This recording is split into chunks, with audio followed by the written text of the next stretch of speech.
അമിതമായി ദേഷ്യമുള്ളവരൊന്ന് കൈപൊക്കാവോ? ഞാൻ ഏതായാലും കൈപൊക്കിയിട്ടുണ്ട്. വേറെ എത്ര പേരുണ്ടെന്ന് അറിയാൻ വേണ്ടിയിട്ടാ. കുറച്ച് പേരേ ഉള്ളൂ. ബാക്കിയുള്ളവർ ഇരിപ്പ് കണ്ടാൽ മതി. അൽഫോൻസാമ, കൊച്ചു ത്രേസ്യ, ദേ ഇരിക്കുന്നു ചാവറ പിതാവ്, വിശുദ്ധ സെബസ്ത്യാനോസ്. ഒയ്യോ, ഇരിക്കണ ഇരിപ്പ് കണ്ടാൽ മതി. ദേഷ്യോ? അതെന്നതാ അച്ഛാ?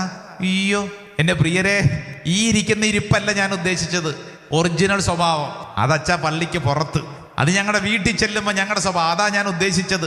ചിലരുടെ സ്വഭാവം കണ്ടിട്ടില്ലേ? മൂക്കത്ത് ചുണ്ടി എന്നൊക്കെ പറയും. അടുത്തുകൂടെ പോകാൻ മേല അരിഞ്ഞു കളയും. തൊട്ടതിനും പിടിച്ചതിനും ദേഷ്യപ്പെടാൻ തുടങ്ങും. ദേഷ്യം വന്നാൽ ചിലർ പറയുന്ന എന്താണെന്നൊരു പിടുത്തവും കിട്ടത്തില്ല. ദേഷ്യം വരുമ്പോഴത്തേക്ക് ചിലർ പറയത്തില്ല, ദേ അവന് ദേഷ്യം വന്നിട്ടുണ്ട്, ഇനി അവിടെ നിൽക്കണ്ട, പോര്. കാരണം എന്താ? ഇനി എന്തെല്ലാം വലിച്ചെറിയുമോ, ഇനി എന്തെല്ലാം പൊട്ടിച്ചെറിയുമോ എന്നൊരു പിടുത്തവും ഇല്ല.